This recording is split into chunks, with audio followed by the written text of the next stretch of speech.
আপনাদের সবাইকে স্বাগত জানাচ্ছি RICL presents meet the people এই আয়োজনে আপনাদের সাথে রয়েছি আমি রহমান রাশেদ। আয়োজনের শুরুতে একটা তথ্য জানাই, বাংলাদেশে প্রতি বছর ঈদে কর্মস্থল ছেড়ে ঘরে ফেরেন সারা বাংলাদেশে অন্তত 6 কোটি মানুষ। সেটা রাজধানী ঢাকার কথা বললে অন্তত 1 কোটি মানুষ রাজধানী ঢাকা ছেড়ে নারীর টানে বাড়ি ফেরেন। ঠিক ঈদের আগ সময়ে আপনারা সংবাদ বলেন, পত্রিকায় বলেন, এই সংবাদগুলো ছেয়ে থাকে। একই সাথে সাথে মর্মান্তিক দুর্ঘটনাগুলো আপনারা নিশ্চয়ই দেখেন, যে কারণে উদ্বেগ প্রকাশ করে আসছেন বরাবরই বিশেষজ্ঞরা। এবং বলা হয়ে থাকে, বিশেষ করে সরকারের তরফ থেকে নানা পদক্ষেপও আমরা নিতে দেখেছি। একই সাথে তারা বলেছেন যে এই ঘরে ফেরা যেন স্বস্তির হয়, এবং সেই আয়োজনেই সবাই ব্যস্ত সময় পার করছেন। এই যে 6 কোটি মানুষ যে ঘরে ফিরছেন, তাদের যাত্রা কি আদৌতেই স্বস্তিতে হচ্ছে?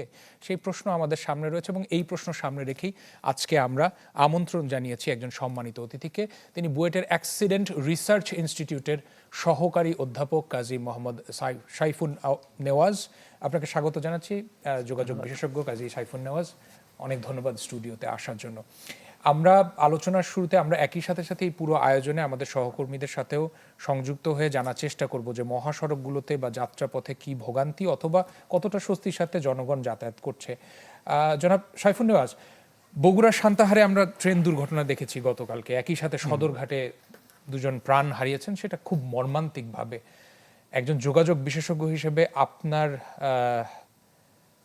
পর্যবেক্ষণ জানতে চাইবো, যেটা কিনা প্রতি বছর নিরাপদে ঘরে ফিরছে কি মানুষ, সে প্রশ্ন যখন সামনে আসে উত্তর কি হবে আপনার কাছে? ধন্যবাদ। যেহেতু আপনি স্পেসিফিক দুটি ঘটনার কথা বললেন, তো সে দুটি দিয়ে শুরু করি।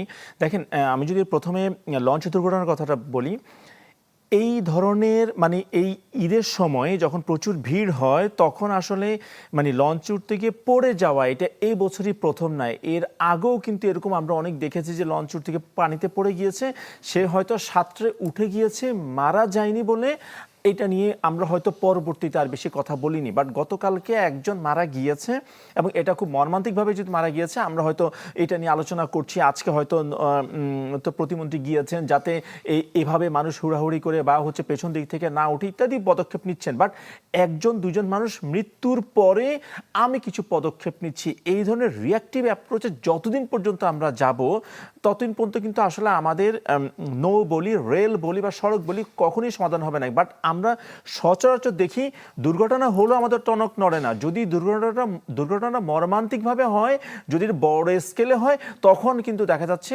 আলোচনা হয়, তখন আমাদের কিন্তু আসলে কিছু আমরা জাস্ট আমি বলবো কি ম্যানুয়াল কিছু কাজ করার চেষ্টা করি। অথচ একটু খেয়াল করে দেখেন, এই যে সদরঘাটে পল্টন ব্যবস্থাটা, কেন আমি এটাকে এই যে প্রচণ্ড একটা চাপ আসবে, এটা কিন্তু প্রত্যেকে আমরা জানি, সবসময় আমরা দেখছি, এবং এই ভিড়ের মধ্যে দেখা যাচ্ছে হয়তোবা পড়ে যায় না অনেকেই, এটাই হচ্ছে সৌভাগ্য আমাদের। তাহলে কেন আমি লঞ্চ সিস্টেমগুলোকে, কেন আমি এটাকে স্পেশাস করছি না, কেন আমি লঞ্চগুলোকে একটু একটু করছি না, ক্রোনোলজিক্যালি আনছি না, যে আসলে কিছু যারা এখন ছেড়ে যাবে তারা থাকবে, যারা এখন ছাড়ছে না তারা একটু অপেক্ষা করবে মাঝ নদীতে।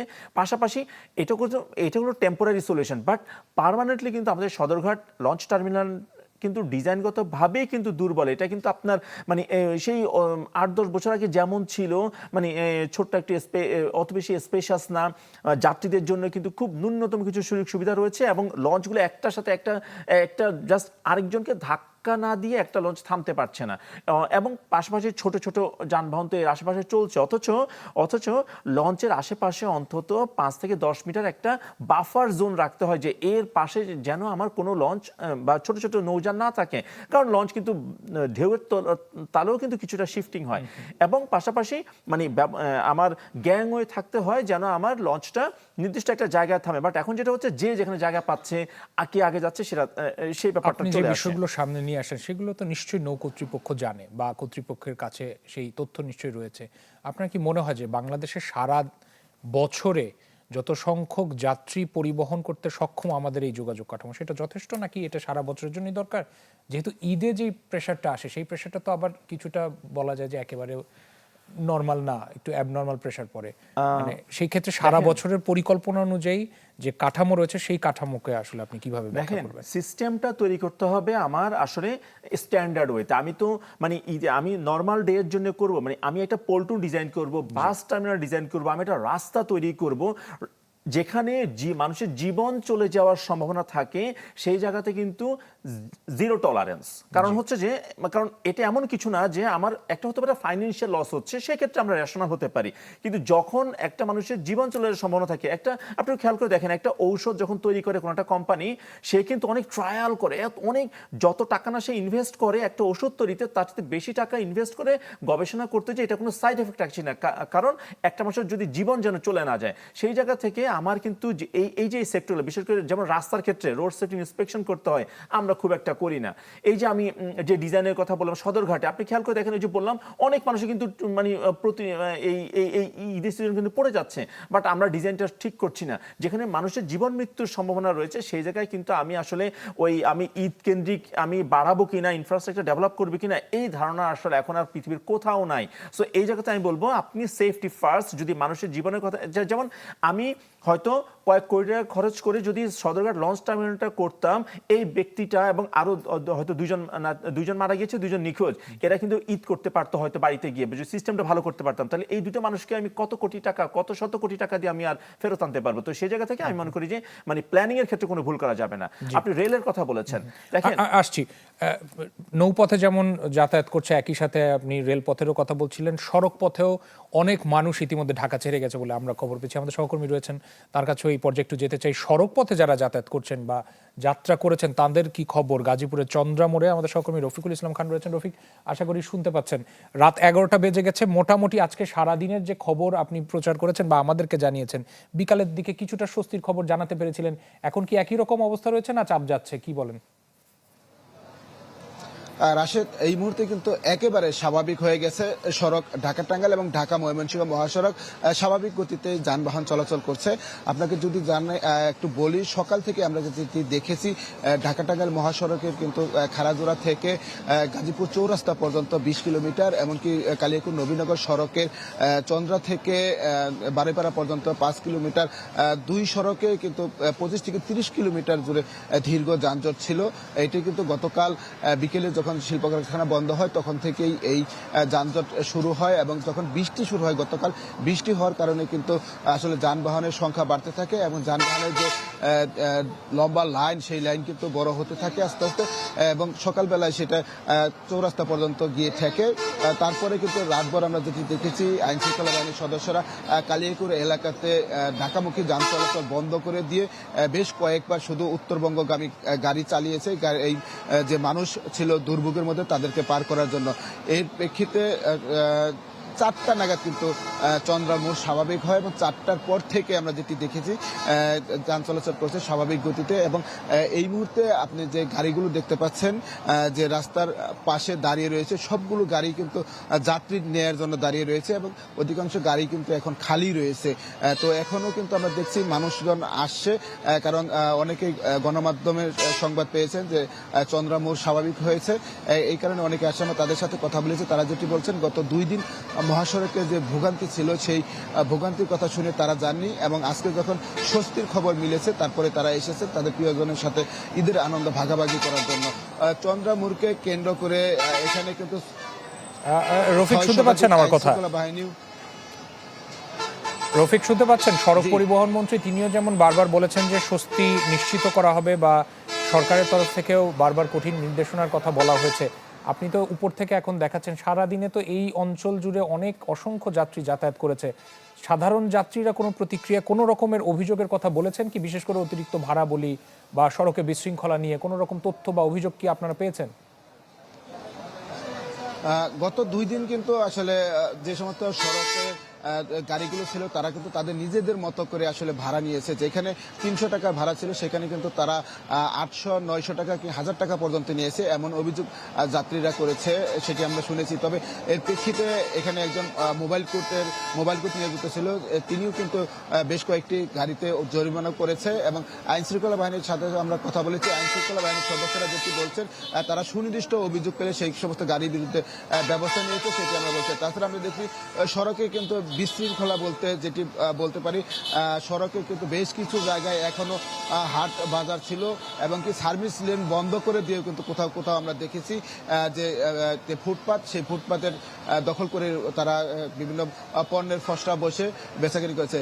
বিশেষ করে এই চন্দ্রামুড় থেকে 2 কিলোমিটার সামনে পল্লী বিদ্যুৎ এলাকাতে সেখানে সার্ভিস লেন বন্ধ করে দিয়ে সেখানে ফুটপাত বসানো হয়েছে। এরপরে মৌচাক এলাকাতে সেখানে কিন্তু সার্ভিস লেন বন্ধ রয়েছে।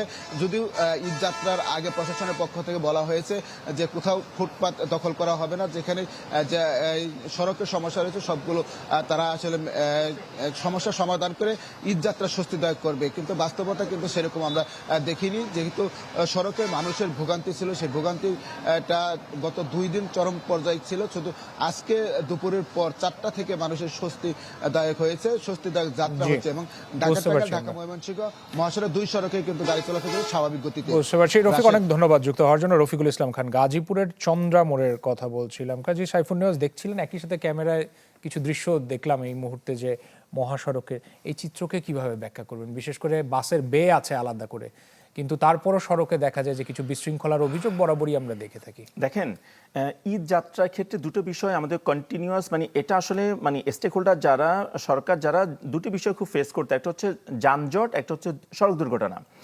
এবং যানজটের কথাটা যদি বলি, দুর্ভোগ, আসলে যানজট এবং দুর্ভোগ একসাথেই আসে। তো সেই জায়গা থেকে যদি 2021-22 সালের আগে চিন্তা করি, তখন ছিল যানজট হবে ঈদের আগে 4-5 দিন 7 দিন, এটা কমন ছিল। বিশেষ করে মানে সারা বাংলাদেশে কয়েকটা মেজর রুট, যেমন ঢাকা টাঙ্গাইল, ঢাকা সিলেট, ঢাকা চট্টগ্রাম ইত্যাদি কয়েকটা রুটে ছিল, ঢাকা ময়মনসিংহ ছিল। বাট 22, 23, 24 কিন্তু ইমপ্রুভমেন্ট হচ্ছিল। কারণ হচ্ছে যে ধাপে ধাপে আমরা দুর্ভোগটা কমে আসলো, যানজটটা তখন হচ্ছিল কিছু স্পেসিফিক রুট, স্পেসিফিক পয়েন্টে। বিশেষ করে ঢাকা টাঙ্গাইলে সব জায়গায় যানজট হতো না, কয়েকটা ব্রিজ এরিয়া ছিল যেখানে হচ্ছে 4 লেনের রাস্তার 2 লেন হয়েছে, সেখানে হতো, কিছু কিছু পয়েন্টে চলে আসছে। যমুনা সেতু, তারপরে কিছু কিছু সেতু যেখানে টোল কালেকশনটা ম্যানুয়াল ছিল সেখানে ছিল, অর্থাৎ ইমপ্রুভমেন্ট ছিল ইভেন গত বছর পর্যন্ত। বাট আমার কাছে মনে হচ্ছে মানে এই বছর আসলে ঈদের, মানে এই ঈদ যাতায়াতটা আসলে আমি বলবো আগের বছরের তুলনায় কিছুটা খারাপ। কারণ কিছুটা বলবো না, আমি আসলে বলবো যে টেনে টুনে পাস। কারণ হচ্ছে যে মানে কারণ এখন তো হচ্ছে যে আস্তে আস্তে ভালো হবেই। কারণ হচ্ছে যে আগামীকালকে হয়তো ঈদ হতে পারতো, বা এখন পরশু দিন হবে। তো এই বিষয়টা মাথায় কিন্তু মানুষজনের কিন্তু একটা প্ল্যান থাকে। কিন্তু সড়কে যদি চাপ কমে যায়, সেজন্য আমরাও দেখেছি যে নির্বাহী আদেশে ছুটিও বাড়িয়েছে। এটা আমরা যেমন গত বছরও দেখেছি, একই সাথে এবছরও দেখেছি যে সরকারের তরফ থেকে। সেটা ছাড়া আর কোন কোন কারণকে মনে করছেন যে স্বস্তির জায়গা অস্বস্তি বেশি লক্ষণ?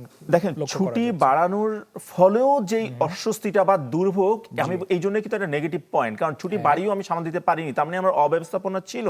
আমার কাছে, আমি এতদিন পর্যন্ত বলেছিলাম যে আসলে স্টেক হোল্ডারদের এক্সপিরিয়েন্স হয়ে গিয়েছে কোথায় কোথায় হয়। বাট আমার কাছে মনে হচ্ছে এই বছর কিন্তু সেই এক্সপিরিয়েন্সটা আমি জানি না তারা হয়তো বা কাজে লাগাতে পারেনি। 1, 2 হচ্ছে ভাড়ার একটা, আমার কাছে মনে হচ্ছে প্রচন্ড, যে যেভাবে পারছে ভাড়াটা নিয়েছে, এটা নিয়ন্ত্রণ করতে আসলে পারছে না। এটা এই ব্যাপারটা যদি কন্ট্রোল করতে না পারে, দেখেন বলছে যে অভিযোগ পেলে যাত্রী কাকে অভিযোগ করবে, সেই মেথডটা কি কেউ বলেছে যে আপনি এভাবে অভিযোগ করেন? আমি সামনে থাকলে আমরা তো দেখি যে মোবাইল কোর্টও বসে, একটু আগে সহকর্মী বলছিলেন যে মোবাইল কোর্ট বসছে, তাহলে যাত্রীকে মোবাইল কোর্ট খুঁজে নিয়ে যেতে হবে, ব্যাপারটা এমন। অথচ কিন্তু আপনি অথচ একটা সিস্টেম থাকতে হবে। আমি স্পেসিফিক প্রমাণ সহ যদি একটা আমি সিস্টেম রাখতাম যে আমি এই মোবাইল বা হচ্ছে অ্যাপে বা কিছু, যে আমাকে অভিযোগ জানাতে হবে। তো আমি যাত্রী কি খুঁজবে? এখন আপনি প্রায় খেয়াল করে দেখেন যে স্পেসিফিক অভিযোগে মোবাইল কোর্ট 2-3টা জায়গায় বসছে, সেখানে একটা সাময়িক সমাধান হচ্ছে। এরপরে যাত্রীকে তো যেতে হবে, সে কি বাস ধরবে নাকি মোবাইল কোর্টে যাবে? তো সামগ্রিকভাবে কিন্তু বিষয়টা মানে এখনো বলবো যে মানে খুবই টেম্পোরারি ভাবে কন্ট্রোল করার চেষ্টা। এবং আরেকটা ইম্পর্টেন্ট ব্যাপার হচ্ছে আমাদের কিন্তু যানবাহনের প্রচুর স্বল্পতা রয়েছে, এবং বর্তমানে যে বড় একটা অ্যালার্মিং সিচুয়েশন, যে আপনি খেয়াল করে দেখবেন বাসের সাথে সাথে, আপনি এই ছবিতেও হয়তো খেয়াল করেছেন, অনেক ছোট ছোট গাড়ি, নসিমন্তা বা হচ্ছে 3 হুইলার, ব্যাটারি রিক্সা, মানে এরা একটা ক্যাওয়াটিক সিচুয়েশন। অথচ এদেরকে যদি আমি নিষিদ্ধ করতে পারতাম অন্তত কয়েকটা দিন, অন্তত 7 দিনের জন্য যদি স্ট্রংলি আমি অ্যাটেম্প নিতে পারতাম, যে আমরা যেহেতু জানি যে ঈদের সময় বড় একটা চাপ আসবে, তাহলে অন্তত 7 দিন এদেরকে যে মানে একটা কি বলবো ক্র্যাশ প্রোগ্রাম, যে এরা যাতে কোনোভাবে আমার অন্তত যে জায়গাগুলোতে, এই যে যেমন চন্দ্রামোড়, এই জায়গাতে কিন্তু মানে ইউজুয়ালি একটা সময় হতো, এরপরে কিন্তু ধাপে ধাপে ইমপ্রুভমেন্ট ছিল, বাট এবছর যে পরিমাণ যানজট হয়েছে এটা সম্পূর্ণ একটা ল্যান্ড ইউজ আমি প্ল্যানিংটা করতে না পারার কারণে, কারণ এত বেশি এখানে ইন্ডাস্ট্রি, গার্মেন্টস এবং ছোট ছোট গাড়ি সবার এই যে যাতায়াত, এই ম্যানেজমেন্টটা ঠিকভাবে হয়নি বলে আসলে এই পয়েন্টটাতে আবার কিন্তু যানজটটা ফেরত আসছে। আর কিছু কিছু জায়গা রয়েছে যেখানে হয়তো কনস্ট্রাকশন হচ্ছে, যেমন ঢাকা সিলেট রোডে কিছু কনস্ট্রাকশন হচ্ছে, সেই সমস্ত জায়গায় হচ্ছে, সেটা কিছুটা লজিক্যাল, হয়তো আমি কি বলবো, কনস্ট্রাকশনটা শেষ হয়ে গেলে হয়তো আমরা এটাকে কন্ট্রোল করতে পারবো।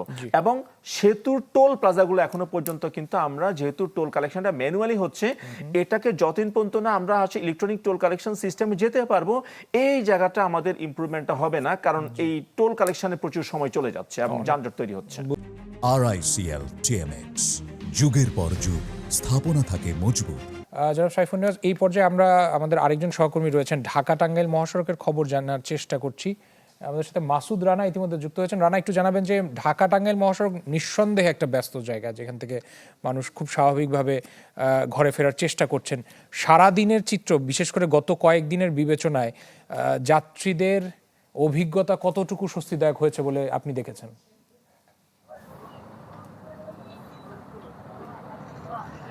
রাশেদ, আমি এই মুহূর্তে রয়েছি ঢাকা টাঙ্গাইল যমুনা সেতু মহাসড়কের এলেঙ্গা বাস স্ট্যান্ড এলাকাতে। এই এলেঙ্গা বাস স্ট্যান্ডটি কিন্তু এই উত্তরবঙ্গের প্রবেশদ্বার হিসেবে পরিচিত।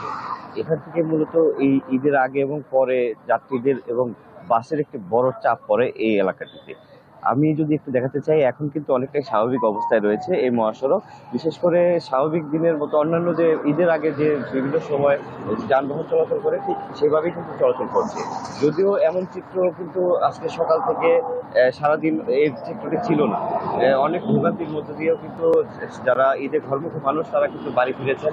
আমি যদি বলি, গত 2 দিন আগেও কিন্তু এই মহাসড়কে তেমন কোনো যানজট বা দুর্ভোগ ছিল না। তবে গত রাত 12টার পর থেকে কিন্তু অতিরিক্ত বাসের চাপ এবং যাত্রীদের চাপ বাড়তে থাকে এই মহাসড়কে, যে কারণে কিন্তু একটা পর্যায়ে গিয়ে যমুনা সেতুর যে টোল প্লাজা, সেখানে একটু বিঘ্ন ঘটে এবং পরবর্তী সময়ে এই যে টোল প্লাজার উপরে এবং টোল প্লাজা এলাকায় 17টি যানবাহন বিকল হয় এবং 4টি ইঞ্জিন নষ্ট হয়ে যাওয়ার কারণে কিন্তু দীর্ঘ একটা যানজটের সৃষ্টি হয়, যেটি ধীরগতিতে রূপ নেয়। পরবর্তীতে সেটি প্রায় 40 কিলোমিটার অংশ জুড়ে বিস্তীর্ণ থাকে, যে কারণে কিন্তু এই যে 18 ঘন্টা, প্রায় এই 18 ঘন্টা পর কিন্তু এই মহাসড়কটি স্বাভাবিক হয়েছে ইফতারের পরে, যে কারণে কিন্তু এই মহাসড়কের যে মানুষের চলাচলের যে অভিজ্ঞতা, সেটি কিন্তু খুবই তিক্ত অভিজ্ঞতা রয়েছে। তার কারণ প্রতি বছরই কিন্তু এই মহাসড়ক দিয়ে চলাচল করে বেশ সময়, বিশেষ করে যে ঈদে ঘরমুখী মানুষের, তারা কিন্তু প্রতি বছরই এই যানজট সহ বিভিন্ন ভোগান্তির মধ্যে পড়েন। এবারও তার ব্যতিক্রম হয়নি, যদিও এবার একটু কিছুটা ব্যতিক্রম হয়েছে যে ঈদের আগের দিনের বিকেল পর্যন্ত কিন্তু আমরা দেখি যে মহাসড়কটি ব্যস্ত থাকে। তবে আমরা এবছর এই সময়ে দেখতে পাচ্ছি যে একদিন আগেই কিন্তু মহাসড়কটি স্বাভাবিক হয়ে গেছে, যে কারণে মূলত এখন পর্যন্ত যারা এই যে ঘরমুখী মানুষ রয়েছেন, তারা খুব সুন্দরভাবে বাড়ি পৌঁছেছেন এবং কিছু সংখ্যক গাড়ি কিন্তু এখনো আর যাচ্ছে তাদের গন্তব্যস্থলে। তবে এই মহাসড়কে নির্বিঘ্নে মানুষ যেন বাড়ি ফিরতে পারে, সেই জন্য টাঙ্গাইলের পুলিশ সুপার এবং জেলা প্রশাসনের পক্ষ থেকে পর্যাপ্ত আইনশৃঙ্খলা ব্যবস্থা রাখা হয়েছিল এবং বেশ কিছু উদ্যোগও নিয়েছিল। আর আমি যদি একটু জানিয়ে রাখি, এই সর্বশেষ গত 24 ঘন্টায় কিন্তু এই মহাসড়ক দিয়ে, অর্থাৎ যমুনা সেতুর টোল পারাপার হয়েছে প্রায় 46,000 প্লাস। এখন বর্তমান পরিস্থিতি অনেকটাই স্বাভাবিক অবস্থায় রয়েছে। রাশেদ।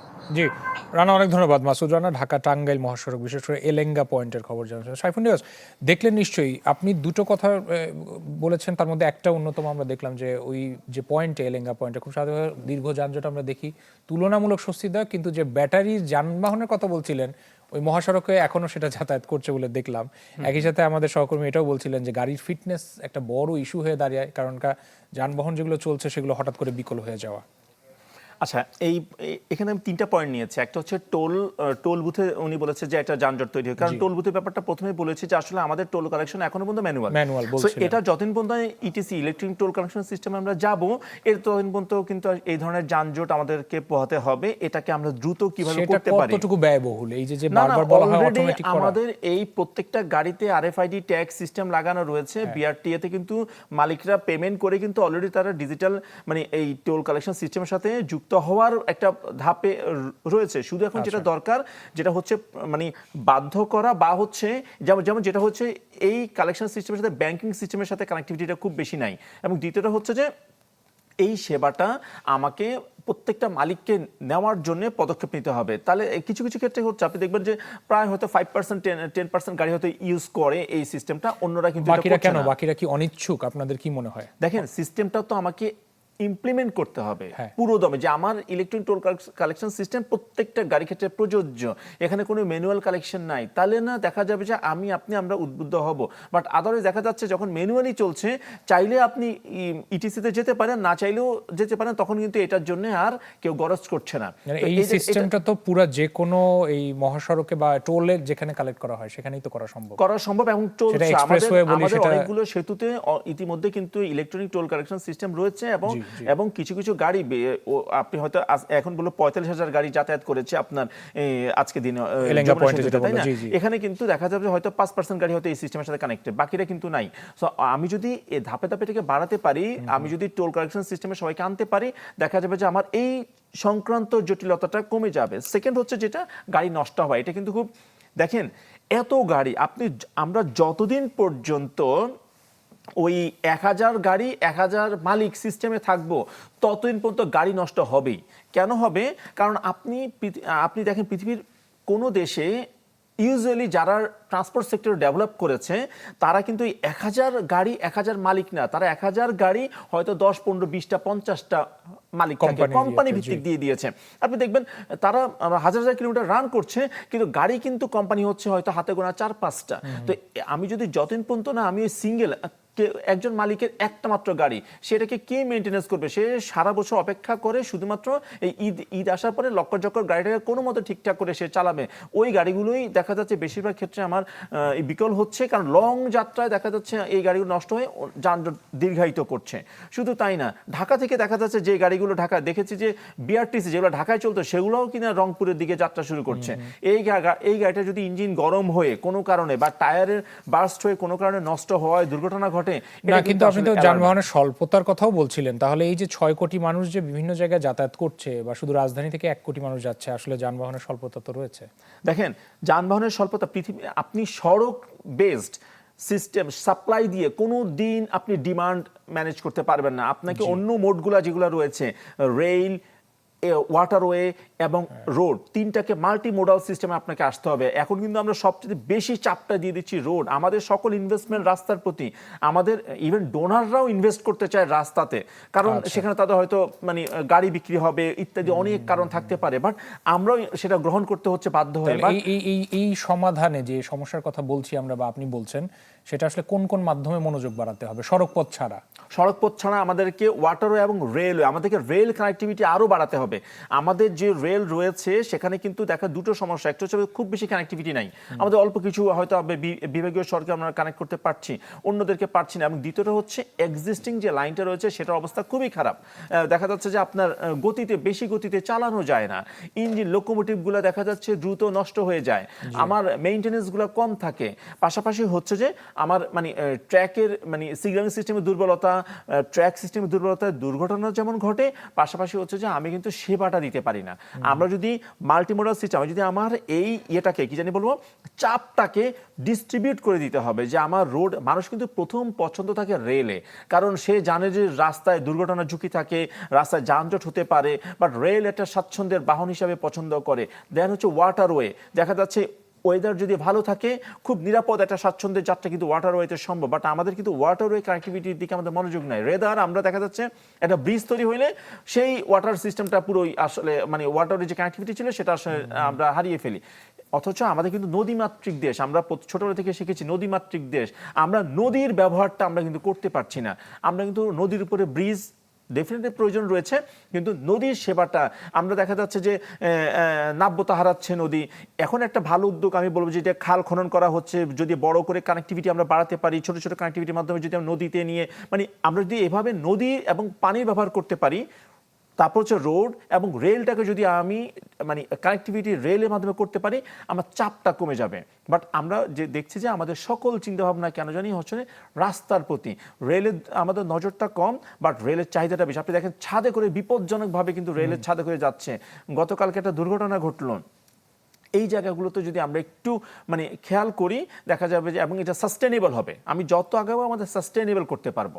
আদারওয়াইজ কিন্তু দেখা যাবে আমার এই চাপটা মানে রাস্তার চাপ রেখে আমি দুর্ঘটনা বাড়বে, যানজট বাড়বে, কখনোই আপনি কমাতে পারবেন না। এবং এই ভিডিওতে দেখেছি আপনি যেটা বললেন অটো রিক্সা, দেখেন আমি খুব ভয় পাচ্ছিলাম দেখে যে বাস যাচ্ছে, অটো রিক্সা কিন্তু উঠছে মহাসড়কে, কেউ হয়তো মানে ডাইভার্স করছে, কেউ মার্জিং করছে।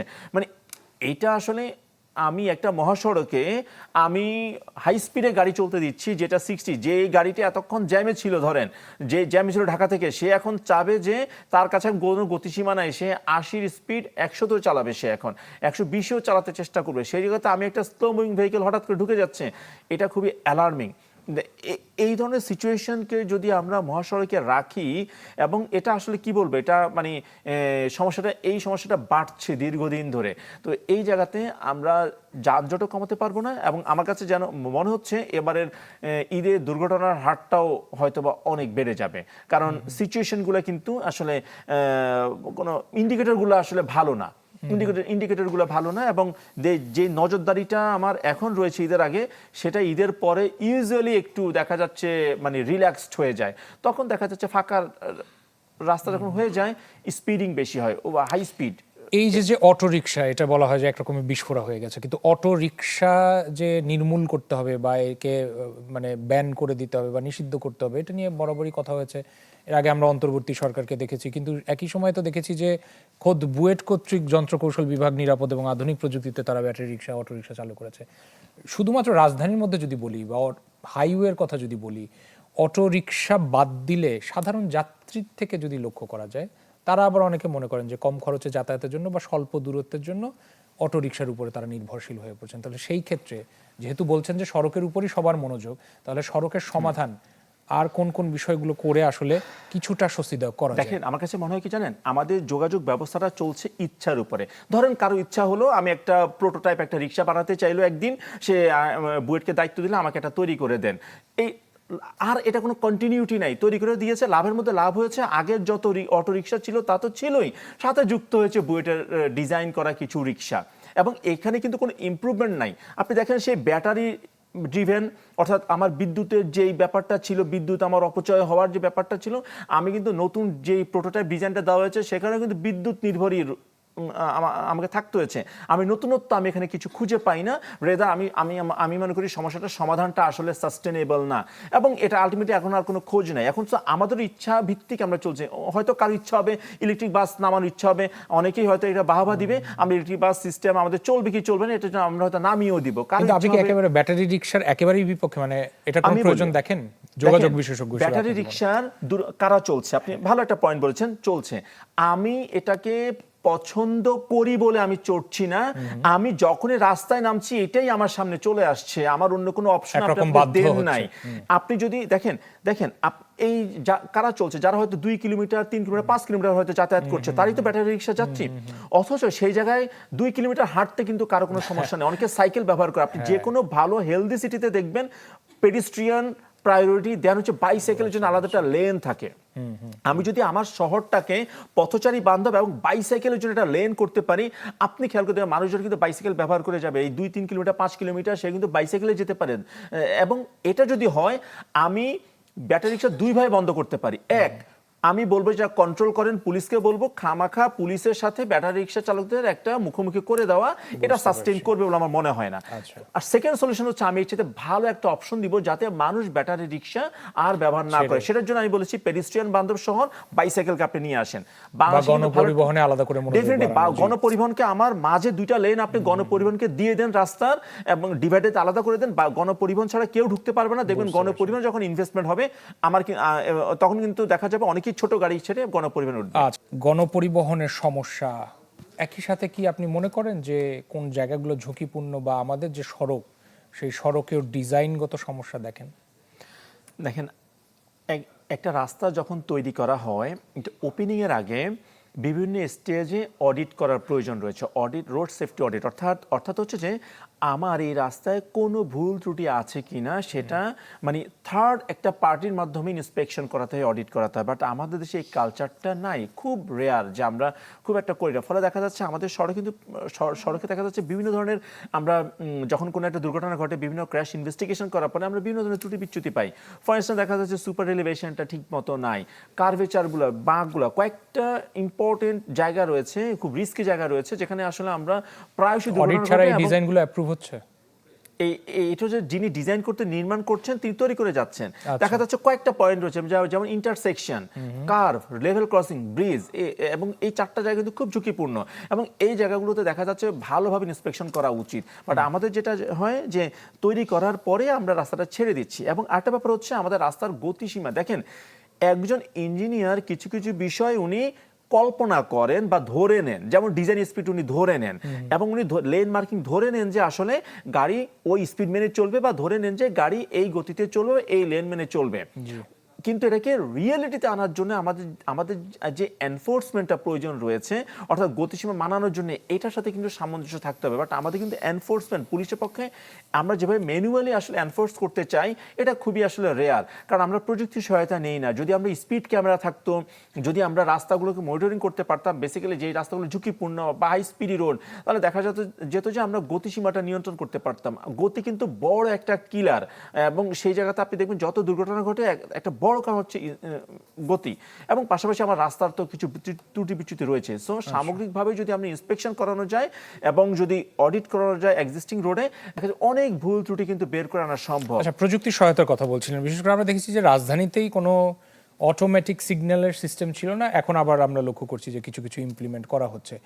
যদি আমরা এটা মহাসড়কে কথা বলি, মহাসড়কে যাত্রা নিরাপদ করার জন্য প্রযুক্তির কাছ থেকে কিভাবে সহযোগিতা নেওয়া যায়? আমাদের দেশেই কিছু এক্সাম্পল রয়েছে। আমরা একটা কোম্পানি, তারা হচ্ছে তাদের প্রায় মানে 100 বেশি ভেহিকেল, হেভি ভেহিকেল চলে, তারা প্রত্যেকটা গাড়িতে ভেহিকেল ট্র্যাকিং সিস্টেম VTS দিয়েছে। তারা মনিটরে তারা দেখতে পারে কোনো গাড়ি যদি স্পিড লিমিটটা ক্রস করে, কোনো গাড়ি যদি হার্শ ব্রেক করে, কোনো গাড়ি যদি দেখা যাচ্ছে তাদের চালককে তারা মনিটর করছে, দেখা যাচ্ছে চালক কোনো আচরণ করছে যেটা রিস্কি, তারা ইনস্ট্যান্ট চালকের সহকারীকে ফোন দেয় এবং তারা কিন্তু কন্ট্রোল করে। ফলে দেখা গিয়েছে তারা আমাদেরকে বলেছে গত 1 বছর তাদের সিম্পল মানে আচর পর্যন্ত লাগেনি তাদের গাড়িতে, আমাদের দেশের পরিবেশেই তারা চালাচ্ছে। তাহলে আমি প্রযুক্তির সহায়তা নিলে অন্য কোম্পানি আরো আমরা কিছু ইন্সপেকশন করতে গিয়ে দেখেছি কিছু কিছু কোম্পানি তাদের গাড়িতে স্পিডোমিটার মানে স্পিড ট্র্যাক করে, তারা যে কত স্পিডে চলছে। অর্থাৎ চাইলে সম্ভব যদি আমরা সেটাকে ভালোভাবে কন্ট্রোল করতে পারি, আমরা প্রযুক্তির সহায়তা নিতে পারি, ভেহিকেলকে ট্র্যাক করতে পারি, ভেহিকেলকে চাইলে কোম্পানিগুলো তারা হচ্ছে যে এই সহায়তা নিতে পারে। কিন্তু এটা নেয় না কারা জানেন? কারণ ওই যে আমি প্রথমে বলেছি, আপনি যদি 1000 মালিক আর 1000 বাস সিস্টেমে চলেন কোনো দিন পারবেন না, কারণ যে মালিকের একটা বাস, সে কি আসলে প্রযুক্তির জন্য এক্সট্রা খরচ করবে? সে তো গাড়ি চালাই হয়তো মানে এই 2 সপ্তাহে ঈদ, 2 ঈদের জন্য।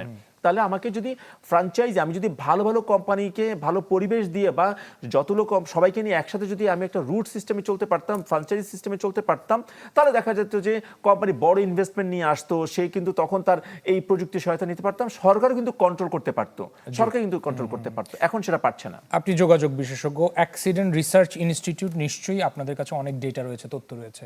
একটা প্রশ্ন করি, দোষ কি সবসময় শুধুমাত্র চালকের বা যোগাযোগ কর্তৃপক্ষের? পথচারী বা যারা ভ্রমণ করছেন তাদের জন্য আপনাদের নিশ্চয়ই কোনো পরামর্শ রয়েছে, কি পরামর্শ দিবেন তাদের? আচ্ছা দেখেন, প্রথমে হচ্ছে যে মানে আমরা 3টা বিষয় বলে থাকি, ইঞ্জিনিয়ারিং, এডুকেশন, এনফোর্সমেন্ট। লাস্ট হচ্ছে এডুকেশন। দেখেন, এডুকেশন দিয়ে, অ্যাওয়ারনেস দিয়ে রোড সেফটি এনশিওর করা গিয়েছে, এটা প্রুভেন না।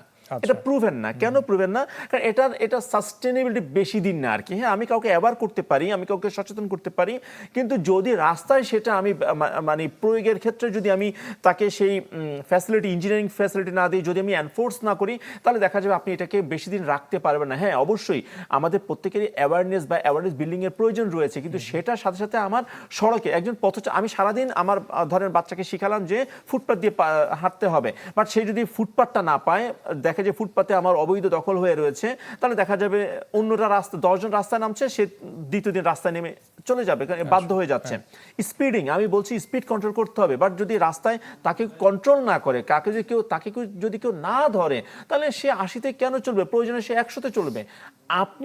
আমরাও কিন্তু সবসময় জেব্রা ক্রসিং দিয়ে পার হই না, যখন না আমার দেখা যায় অন্য শর্টকাট সিস্টেম থাকে, কারণ আমি মানে কেউ আমাকে কিছু বলছে না। তো এই জায়গায় প্রশাসনের ভূমিকা কিভাবে দেখেন, বা হাইওয়ে পুলিশ বলি বা আইন শৃঙ্খলা রক্ষাকারী যারা বাহিনী রয়েছে তাদের ভূমিকাকে কিভাবে ব্যাখ্যা করবেন আপনি? আমার কাছে মনে হয় আমরা ট্রাফিক পুলিশকে ওভারলোডেড করে ফেলেছি প্রযুক্তির সহায়তা না দিয়ে, ওভারলোডেড।